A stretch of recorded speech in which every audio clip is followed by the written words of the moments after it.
Morning student, आज हम exercise 2.2 के क्वेश्चंस को सॉल्व करेंगे। देखते हैं एक्सरसाइज 2.2 का क्वेश्चन नंबर फर्स्ट।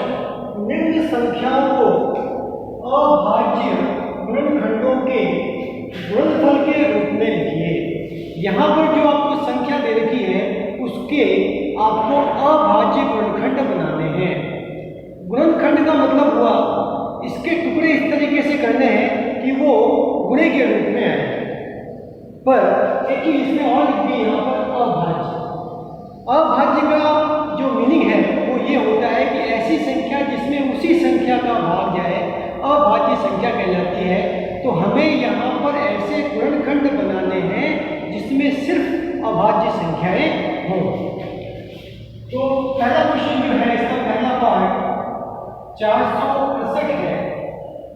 इसके हमें अभाज्य गुणनखंड बनाने हैं।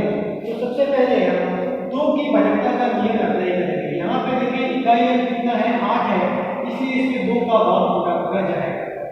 लगाते हैं 2 दूनी 4, 2 तिया 6 और 2 चौका। इसी तरह वापस आगे चलते हैं तो यहाँ पर इकाई वापस कितना है 4, इसलिए इसमें वापस किसका भाग जाएगा 2 का भाग जाएगा। 2 एकम 2, फिर वापस 2 एकम 2 और 2 सत्ते 14। अब देखें यहाँ पर इकाई जो है वो 0, 2, 4, 6, 8 नहीं है। इसका मतलब जो अगली अभाज्य संख्या है 3 है, उसका नियम हम यहाँ पर लगा सकते हैं अगर लगता है तो देखें 7, एक 8 और एक 9। तो 3 की वैधता का नियम होता है कि यदि संख्या के अंकों के योग में 3 का भाग जाए, तो यहाँ पर इसका योग जब हमने किया तो इसमें 3 का भाग पूरा जाता है, इसलिए इस संख्या में भी 3 का भाग जाएगा। तो 3 दिया 9, पीछे कितने बच गए 2 और 3 दूनी 27। वापस देखेंगे योग करता हूं तो 9 और 3 12 होता है और 12 में 3 का भाग पूरा जाता है, इसलिए इस संख्या में भी 3 का भाग पूरा जाएगा। 3 एकम 3 और 3 दिया 9 और 13 खुद एक अभाज्य संख्या है, इसलिए इसमें 13 का भाग पूरा चला जाएगा। तो 468 जो है उसके गुणनफल क्या है, ये है 2 × 2 × 3 × 3 × 13। इस तरीके से आपके पास 468 के जब आप अभाज्य गुणनखंड करेंगे तो इसके जो टुकड़े होंगे वो कुछ इस तरीके से। नेक्स्ट क्वेश्चन इसका सेकंड पार्ट जो है वो क्या है वो देख लेते हैं 945।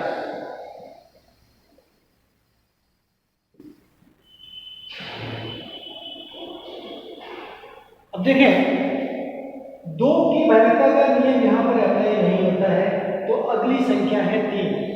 योग करते हैं 5 और 4 9, 9 और 9 18। 18 में 3 का भाग पूरा जाता है, इसलिए यहाँ पर भी 3 का भाग पूरा जाता है। हम 3 का भाग इसमें लगाएंगे। 3 तिया 9, 3 एकम 3, 3 को ये 15। वापस देखें 5 और 1 6 और 3 9।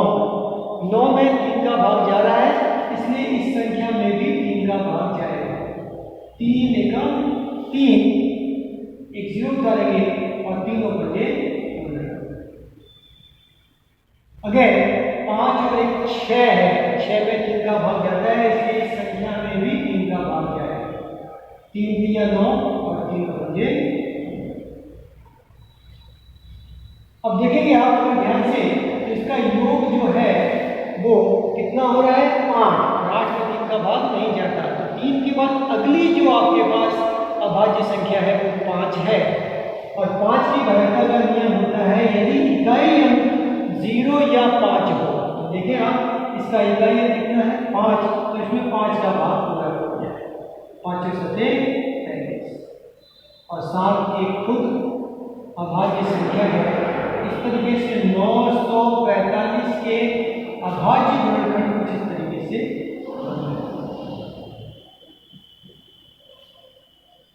इसका अगला क्वेश्चन जो है क्वेश्चन नंबर 3 वो क्या है वो देख लेते हैं। 140 140 के हमने टुकड़े करने हैं यहाँ पर। 0 आ रहा है, इससे 2 का जाएगा, 2 7 14, फिर 0 आ रहा है, फिर 2 का जाएगा, 2 3 6, 2 5। इकाई 5 आ गया तो 5 का जाएगा 7 बार और 7 एकम 7। तो 140 जो है इसके अभाज्य गुणनखंड कुछ इस तरीके से हो। क्वेश्चन नंबर 4 देख लेते हैं। क्वेश्चन नंबर 4 जो है इसका 38-25 दिया हुआ है। क्या कहता है? 38-25। इसमें 2 का भाग नहीं जाएगा, क्यों? क्योंकि इकाई 0 2 4 6 8 नहीं है। तो अगली संख्या आती है अभाज्य 3। 8 और 2 10, 10 5 15, 15 और 3 18। इसका मतलब इसमें 3 का भाग पूरा पूरा जाएगा। लगाते हैं 3 का भाग। 3 एकम 3, 3 दूनी 6, 2 बज गए, 3 7 21 और 3 बजे। देखें योग करते हैं। 7 और 3 10, 5 15, 15 में 3 का भाग जा रहा है। इसका मतलब इस संख्या में भी 3 का भाग जाएगा। 3 चौक 12, 3 दूनी 6, 3 बजे। देखें वापस अंकों का योग करें। 4 2 6 6 और 5 11 होता है। इसका मतलब इसमें 3 का भाग नहीं जाएगा। तो अगली अभाज्य संख्या जो है वो 5 है, इसलिए इसमें 5 का भाग करें। 5 और 8 40 और 5 25। वापस 5 का लगाते हैं। 5 एकम 5 और 5 7 17 खुद एक अभाज्य संख्या है। तो 17 एकम 17। 38-25 जो है उसके गुणनखंड कुछ इस तरीके से हुए। 3 × 3 5 × 5 × 17। यहाँ पर भाजकता के नियम हमें याद होने चाहिए, तो हम इसे इजीली सॉल्व कर सकते हैं। देखते हैं क्वेश्चन नंबर फर्स्ट का 5वां भाग 20 570। सबसे पहले मैं इसमें 2 का भाग लगाऊंगा, क्योंकि इसका इकाई अंक जो है वो 0 है। तो 2 एकम 2 0, 2 दूनी 4, 1 बच गया, 2 8 16, 2 पंजे 10। अब इसका इकाई अंक जो है वो 5 है, इसलिए इसमें 5 का भाग पूरा पूरा जाएगा। 3 की भाजकता का नियम यहाँ पर अप्लाई नहीं होता है, तो 5 का लगा। 5 दूनी 10, 2 अंक ले रहे हैं, इसके भाग पूछिएगा तो 0 आएगा। फिर 5 25, पीछे बच गए आपके पास 3 और 5 7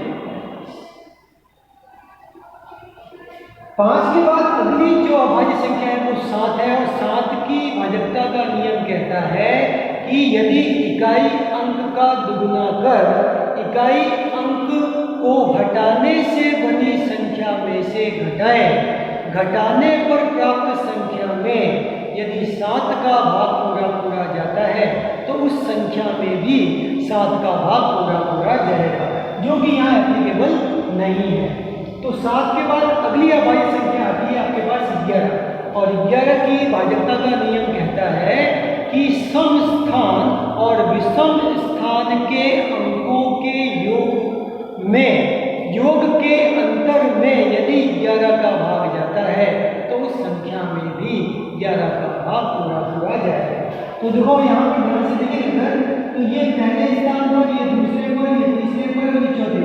तो पहला और तीसरा 2 + 5, दूसरा और चौथा 0 + 7, ये कितने हो गए 7, ये कितने हो गए 7। इन दोनों का क्या करना है? अंतर करना है। कितना आया? 0। और 0 में 11 का भाग लगाएंगे तो 0 आता है, भाग जाता है। इसका मतलब यहाँ पर मैं 11 का नियम लगा सकता हूँ। तो 11 एकम 11, पीछे कितने बच गए? 9 और ये 5, 11 8 88, पीछे कितने बच गए? 7 और 11 7 77। इसमें वापस 11 का भाग चला जाएगा। देखें 1 और 7 8, 8 में से 8 गया 0। इसका मतलब 11 का भाग इसमें वापस चला जाएगा। तो 11 की भाज्यता करने में फिर लगाया 11 एकम 11 और 11 सत्ते 77। अब 17 बढ़ जाएगा 17 एकम 17। तो इसके जो टुकड़े हुए कुछ इस तरीके से हुए 20 570 के जो टुकड़े हुए आपके पास वो 2 × 5 × 11 × 11 × 70। तो इस तरीके से आपको अभाज्य गुणनखंड करना मैंने आज सिखाया है। इसको आप ध्यान से देखिए। आते हैं नेक्स्ट क्वेश्चन तक।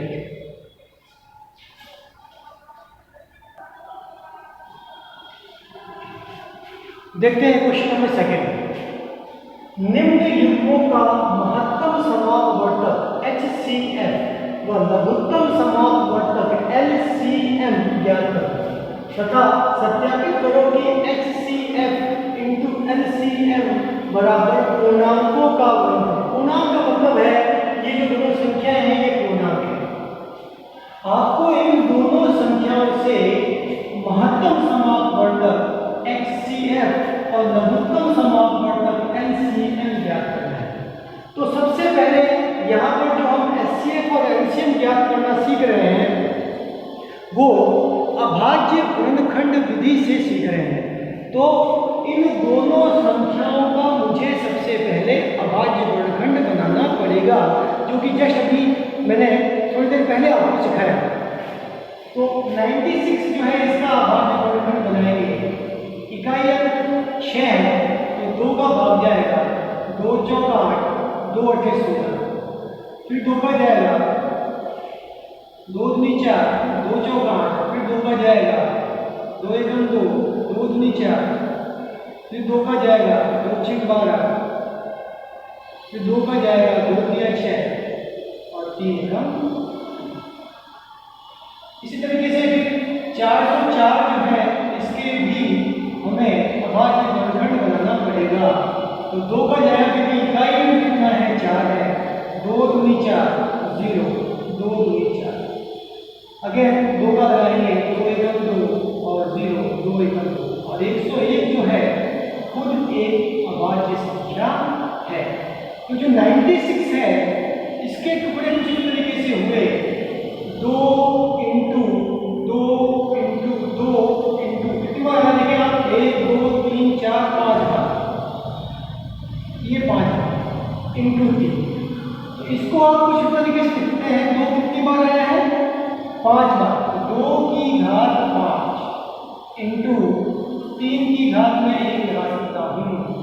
फिर 404 जो है उसके टुकड़े कुछ इस तरीके से हुए 2 × 2 × 101। इसको आप कुछ इस तरीके से लिख सकते हैं। अब आती है बात जो है यहाँ पर आपको HCF निकालना है। क्या निकालना है HCF।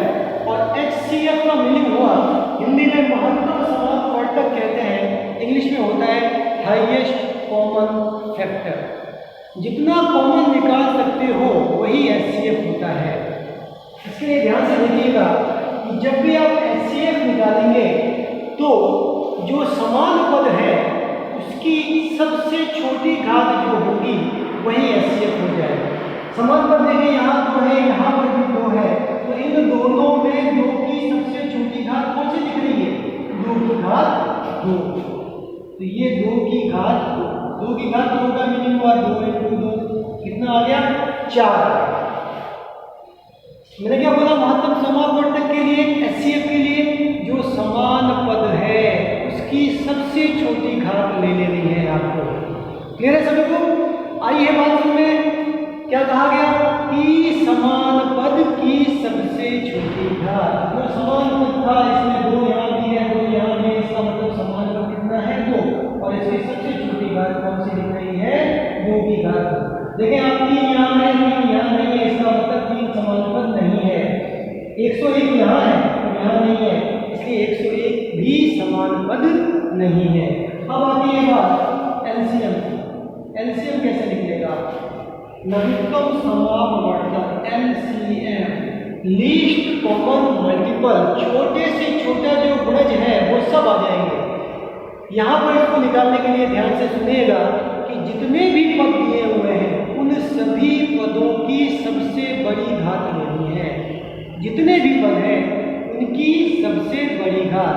तो देखें यहाँ 2 का पद है तो 2 की सबसे बड़ी घात कितनी है? 2 की घात 5। फिर कौन सा पद है? 3 और इसकी बड़ी घात क्या है? 3 की घात 1। और अगला पद कौन सा है? 101। इसकी सबसे बड़ी घात कितनी है? 101। इसके मुझे क्या कर लेने हैं? टुकड़े कर देने हैं। ये मैंने इसके टुकड़े कर दिए। जब मैं इसको गुणा करूंगा तो 9696 आ जाएगा। तो एचसीएम कितना निकला? 4 और एलसीएम कितना निकला? 9696। अब यहां पर आपको सत्यापन करना है। क्या करना है? सत्यापन। सत्यापन जब हम करेंगे तो सबसे पहले किसकी बात कर रहा है? इसकी बात कर रहा है कि हमने लिख लिया ये फॉर्मूला HCF इंटू LCM बराबर पूर्णांकों का गुणनफल। ये जो फॉर्मूला है इसको आपको याद रखना है क्योंकि इस पर बेस्ड क्वेश्चन भी आते हैं। तो यहाँ सबसे पहले जो सत्यापन कर रहे हैं क्या है? फॉर्मूला HCF इंटू LCM बराबर पूर्णांकों का गुणनफल। तो HCF कितना है? 4 इंटू LCM कितना है? 9696। पूर्णांक कौन से दिए हुए हैं? एक तो 96 दिया हुआ और एक 404। अब इन दोनों को क्या करना है? आपको गुणा करना है। इसी तरीके से इन दोनों का भी आपको क्या करना है? गुणा करना है। तो आपके पास 38784 आ जाएगा जब आप इसका गुणा करेंगे। इसी तरीके से इसका जब गुणा करेंगे तो इसका आंसर भी 38784 आ जाएगा। तो यहाँ पर इक्वल का साइन, बराबर का साइन लगा हुआ है। इसका मतलब इन दोनों का गुणनफल बराबर ही आना चाहिए, सत्यापन होना चाहिए। उसके लिए कंडीशन ये है कि HCF और LCM आपका सही निकला हुआ होना चाहिए।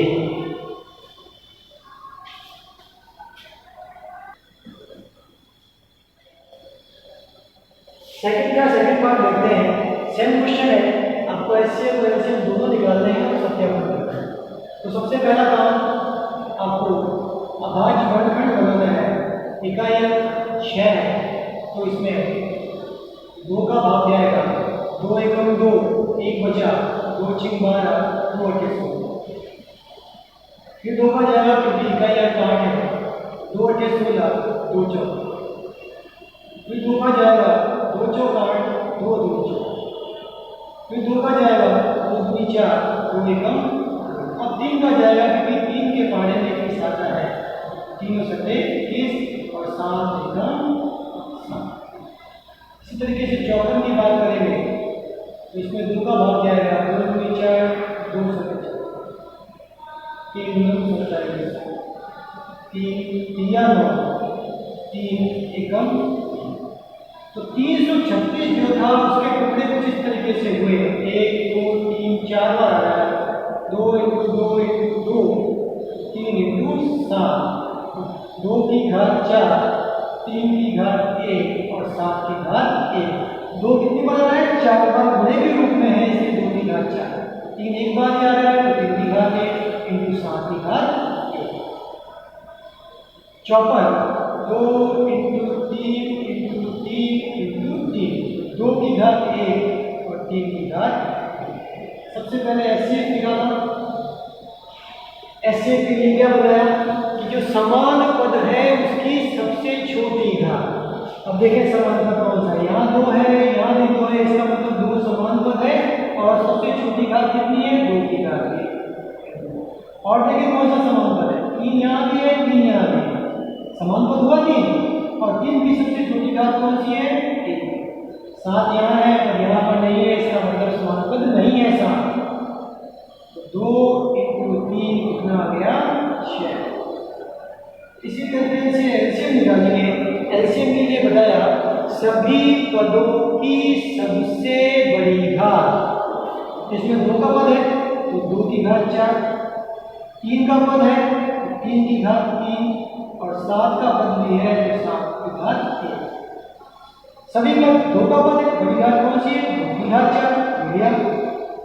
3 का पद भी है और 3 की सबसे बड़ी घात कौन सी है? 3 की घात 3 लिया। और 7 का पद भी है और 7 की सबसे बड़ी घात कितनी है? 3। कर दिए टुकड़े इसके 2 × 2 × 2 × 2 × 7। जब मैं इसका गुणा करूंगा तो मेरे पास 4 से आएगा 30 24 आ जाएगा। अब क्या करना है? सत्यापन करना है। सत्यापन करते हैं कैसे? HCF × LCM बराबर पूर्णांकों का गुणनफल। HCF कितना निकाला आपने? 6 निकाला। LCM कितना निकाला है? ये निकाला होगा। पूर्णांक कौन से दिए हुए हैं? 336 और दूसरा पूर्णांक 4। इन दोनों का आपस में गुणा करना है और गुणा करने पर आपके पास आंसर जो आएगा 18,144। इसका भी करेंगे तो सेम आ जाएगा। तो इस तरीके से इसका सत्यापन हमने कर लिया। इसका नेक्स्ट क्वेश्चन नंबर 3 है, वो क्या कह रहा है यहीं पर देख लेते हैं। क्वेश्चन नंबर 3 जो है वो कुछ इस तरीके से है, 90 और 144। इसका आपको क्या निकालना है? भाज्यफल करना है। करते हैं ये 2 का जाएगा 2 चौक 8 2 पंजे 10 5 और 4 9 होता है। इसका मतलब 3 का जाएगा 3 एकम 3 और 3 पंजे 15। फिर 3 का जाएगा 3 पंजे 15 और फिर 5 का जाएगा 5 एकम 5। इसी तरीके से 144 का भी हम भाज्यफल कर लेंगे। 2 का जाएगा 2 सत्ते 14 2 दूनी 4 फिर 2 का जाएगा 2 दिया 6 2 6 12 फिर 2 का जाएगा 2 एकम 2 2 अट्ठे 16 फिर 2 का जाएगा 2 9 18 फिर 3 का जाएगा 3 3 9 फिर 3 का जाएगा 3 एकम। इस तरीके से आपके पास जो टुकड़े हुए 90 का टुकड़ा क्या होगा? 2 × 3 × 3 × 5 2 की घात 1 3 की घात 2 5 की घात 1।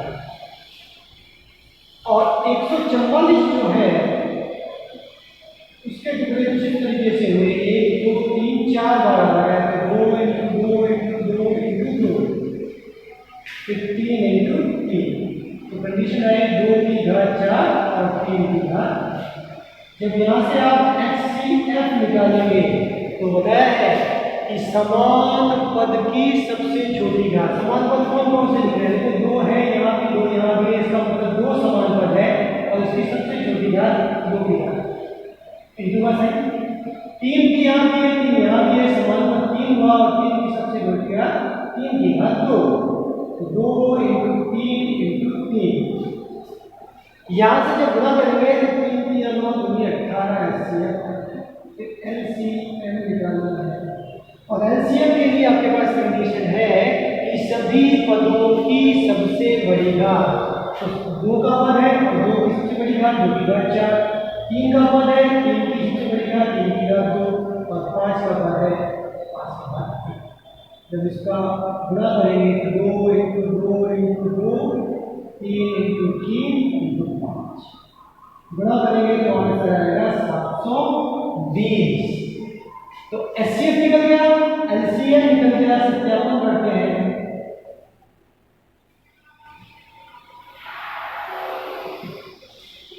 सत्यापन क्या है? HCF × LCM बराबर पूर्णांकों का गुणनफल। HCF कितना निकाला आपने? 18। LCM कितना निकाला? 720।